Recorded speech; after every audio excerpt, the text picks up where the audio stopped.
for tuning in. Today I'm going to make a brass ring.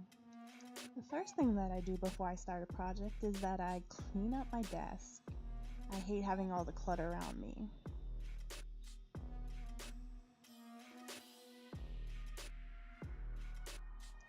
For those with long hair, you gotta make sure that you tie up your hair so that way you don't get it caught or burned. That's not fun. Once you pick out your stone, you're gonna bring out your brass bezel wire. The details will be down in the description below. And you're gonna wrap it around your stone until you get just a little bit more. Since brass is kind of cheap, I tend to cut off a lot more than I need it. And then I take my flush cutters and I cut the edge as square as possible.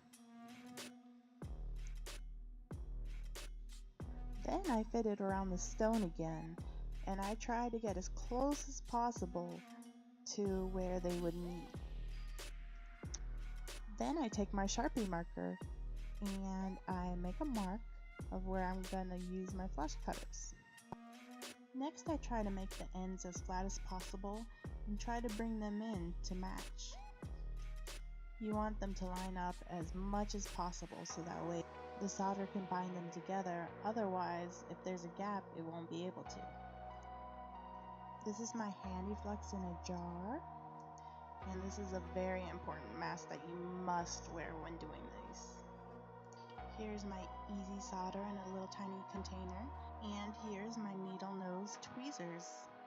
I use it to pick up my solder and put it onto the bezel. Don't forget to flex your piece before you heat it up.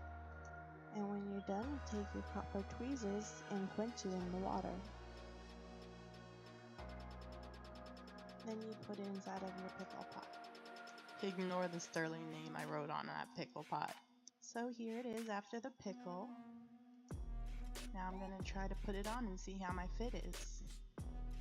Sometimes I like to push it against my desk so that way the bezel can shape to my stone. Now I'm checking the fit. And I noticed that I kind of failed and it's a little too big. So if you can't see it with your eyes, check it with light. Now I gotta redo it. So I redid it now, and I'm checking all areas to see if it fits right. To show you better, I'm showing it against the light. Notice how the bezel wall is a little too high, so I'm going to take some sandpaper and sand down the bezels so that way I can get it to the perfect height that I like. This is still a little too tall, so I'm going to take it out and sand it some more.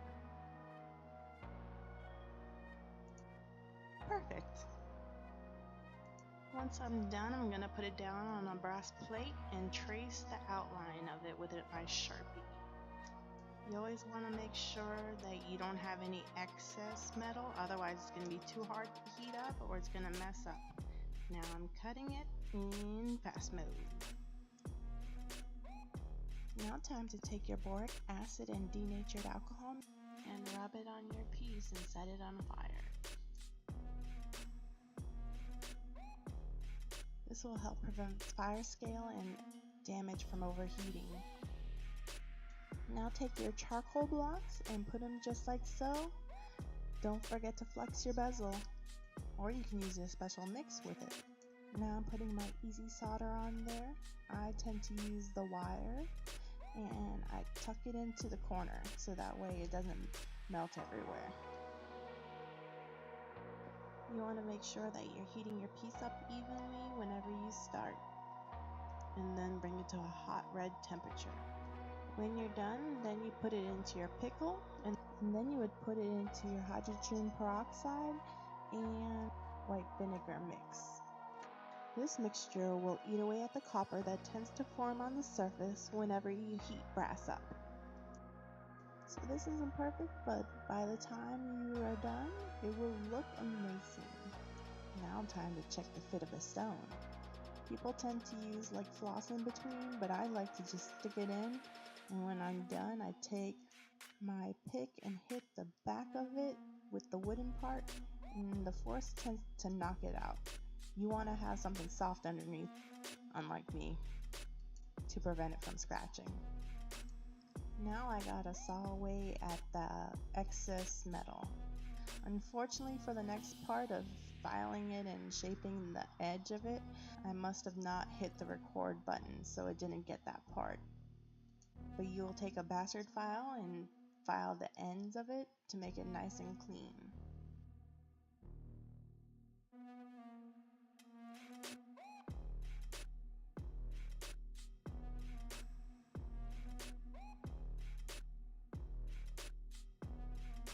Now I'm going to cut a piece of round wire, and I'm going to cut another piece to the same length or close to it.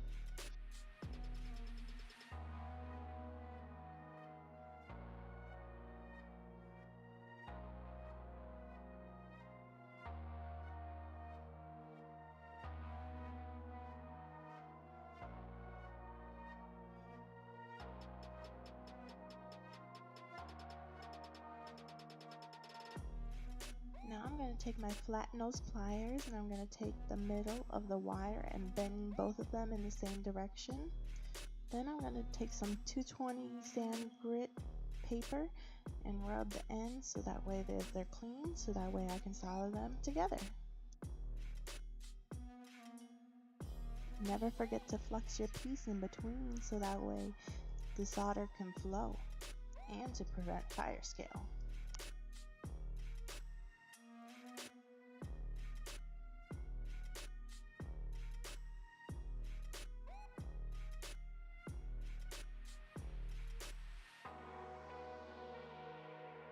Then you heat it up until both wires are red and then watch the solder flow.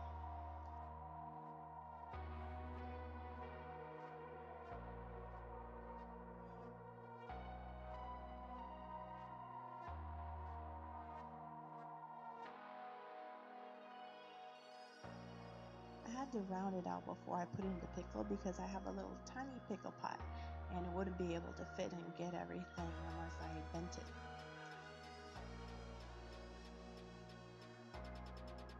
Yep, it fits my ring finger. Now I attach a wire and twist it so that way the wires can be held together while I solder.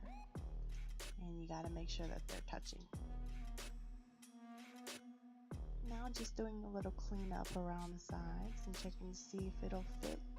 Putting on my solder. And don't forget to flux and use your mix. Now you pick it up with your copper tweezers, and I probably shouldn't have touched that. This is how it looks before the pickle. It does fit.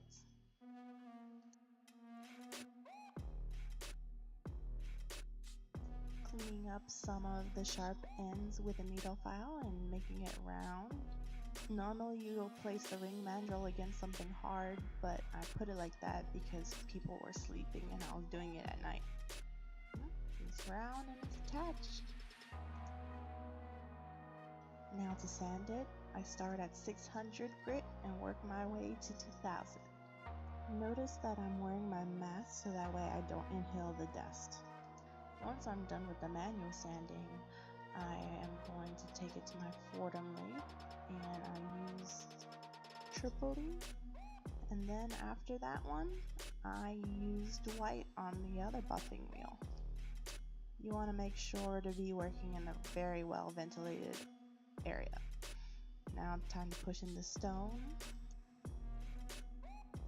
There are tools for this, but I tend to use my desk as of lately. When you push the bezel wall in, you want to make sure that you push from top to bottom, left to right, and always go on the opposite sides when pushing. And there you have it, folks. It is complete. If you want, you can further burnish the ends and push it down more. Me, I like it the way it is.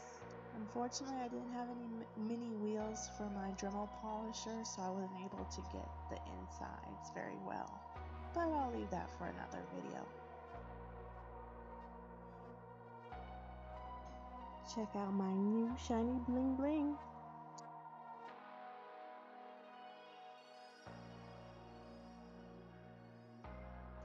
Bye everyone, and thanks for watching. watching my video. Please tell me what you think and leave your comments in the comment section. Please like and subscribe for more videos.